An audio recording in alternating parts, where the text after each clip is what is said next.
I want to speak to you just on the subject of, it's kind of a mix, subject of wisdom and humility, using your words wisely and beginning to direct your life into the lands of wisdom. In James chapter 3, James says, look, your tongue is a rudder, and it begins to steer the whole ship.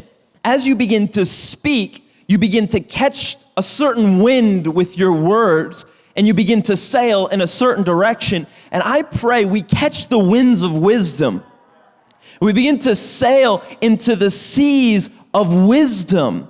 And we're not filled with foolishness or anger or vileness or frustration or violence, but that we become wise people, a wise community, that we've got wisdom in our speech, in our actions, in our words. And I as I've been thinking about this, I've been thinking, well, what are some of the counters to wisdom? And here, James kind of lets us in on the things that wisdom are and the things that really wisdom's not. And today, simply, I want to set you free today, and really I want to equip you to set yourself free from the need to always have an opinion. Do you think that's going to help? I want to set you free. I want to set you free from the need to always be right. Some of you guys are sweating already. I could tell. I want to set you free from the need to be judge, jury, and executioner of everybody else's life and everybody else's decisions. I think this is going to set you free. I really do. I think this is a little bit of a quirky sermon, so we're going to try and get into it together. And I don't mean to be snarky, but I do a little bit. You know, I think it's so simple. We might so simply say, yeah, don't judge. I get it. It's so simple, but if it was so simple, why can none of us do it? You know, if it's so obvious and logical and easy, why can't we get this thing right? Why is it so difficult, right, to keep our opinions to ourselves, right? I'm talking like we're four. Well, why is that so tough?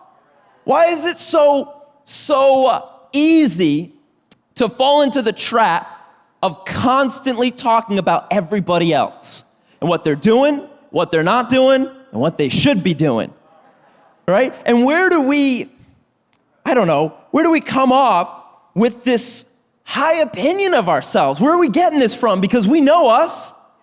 You know, we know us. We're not geniuses in a lot of areas. You might be a genius in one or two, but that's it. That's max. You know? And I just kind of want to set you free to say that's okay. It really is okay to not know. It's okay to still be in a process. It's okay to still be on a journey. It's okay to have more to learn. This is what Socrates says about wisdom. He says, the only true wisdom is knowing that you know nothing at all. It's a genius. The genius has figured out that you really don't know. You really don't know. And I think it's like a mark of maturity. I used to get frustrated when I would talk to my dad about things, and he would never give me, like a black or white answer. He would never just say, hey, do this, because I knew what I should be doing. I'm talking to him, and I would never get a this or that. It was always like a nuanced answer, and I was so frustrated because as a young man, I'm saying there's no such thing. There's no room for nuance in the world. It's either right or wrong, Dad.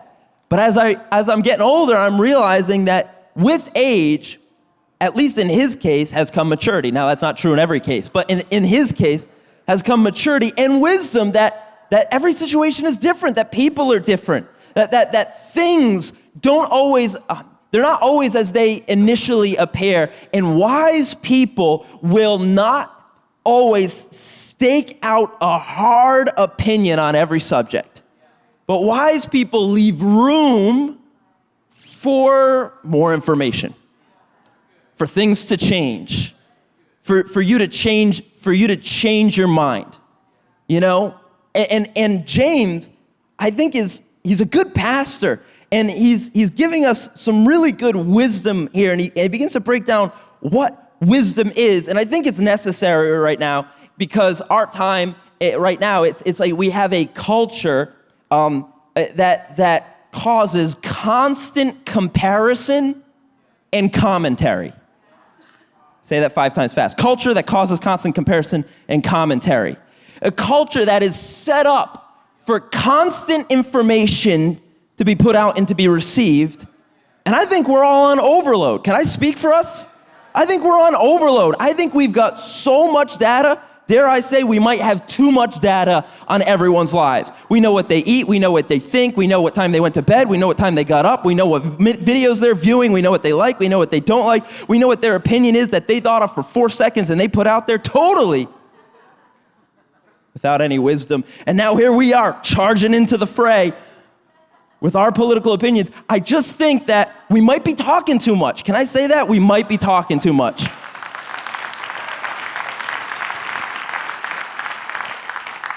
And so I don't know, I've just been thinking about this concept of what if we didn't, right, have all the answers? What if you didn't have all the answers? What kind of life would you live if you didn't know? I would propose that it would be a better life.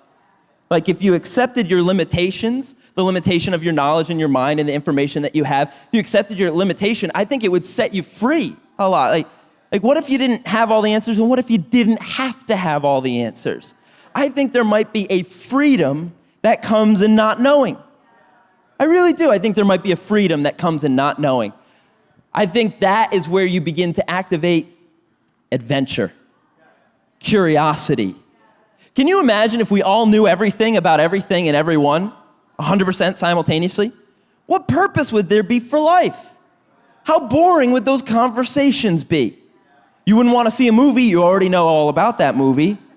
You wouldn't need to go to church, you know every single thing there is about God. If we knew everything, it would be as bland as oatmeal every single day.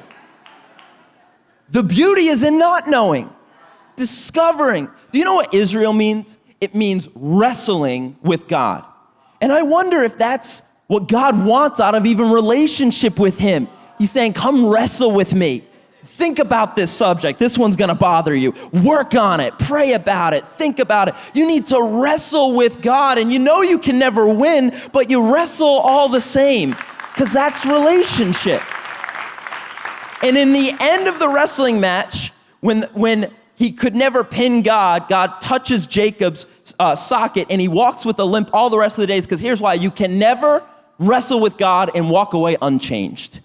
You'll always walk with a limp. God will teach you something. He'll show you something. He'll pull something out of your life, and you'll walk away from every encounter with God a changed person. But I think you have to go into that encounter with God open, ready to hear, ready to listen. And I think this is what James is getting to when he begins to speak to Christians. He's talking to the family now, all around the world, and he begins to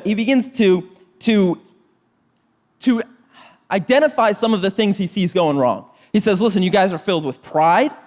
You're filled with bitter jealousy.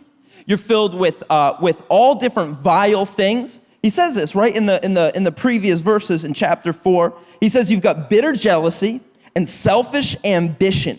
So you're frustrated about everyone else's life, and you're totally consumed with your own life. Who you're gonna be, what you're gonna get to, what you're gonna make, how you look. You're consumed with selfish ambition. And here's Pastor James now. He says, this is not the wisdom that comes from above, but this is earthly, worldly, unspiritual, and demonic. How many people have ever had their pastor call them demonic? You know why I think James calls it demonic? He says, because this is what Satan got involved in. He was jealous of God. He was so self-consumed with his own ambition that what did he say? He says, I will go to the high place, and I will receive that praise. And that pride and that infighting and that selfish ambition, that's the sin of Satan. And James is saying, listen, you do not want this in your midst. You don't want this in the church. You don't want this in your life. You don't want to be acting like a demon, constantly comparing, bitter, jealous, frustrated, angry with everyone else, and totally consumed with yourself. And so he says, but there's a better way. You gotta find wisdom. You gotta find wisdom. And you know, I think in the pursuit of wisdom, it's It's something that you have to seek, and it's something that you have to receive. You know, I think you have to seek it, but the wisdom comes from above. I don't know. I think you can find a lot of good knowledge and a lot of good books, but I think ultimate wisdom comes from this book. I think it comes from him. And look at what he says. And he begins to break down what wisdom is, as opposed to selfish ambition and jealousy and everything. He begins to say the wisdom from above it, it's pure, it's peaceable, it's gentle. He's painting a picture, and he says, and it's open to reason. Wisdom is open to reason. Can I ask you, when was the last time you changed your mind? Because wisdom is open to changing your mind. I would encourage you, stay open to wisdom. In other words, be teachable, be moldable, be changeable. When was the last time you actually changed your mind? You heard new information, you internalized it, you thought about it, and you came out with a different set of actions. Let me tell you, that isn't weakness, that isn't foolishness, that's actually wisdom. You say, Jordan, I've never seen that. That's the problem. I think that's our problem. I think that wisdom stands and says, I don't know, but I'm willing to know. I'm not sure, but I'm open to hearing.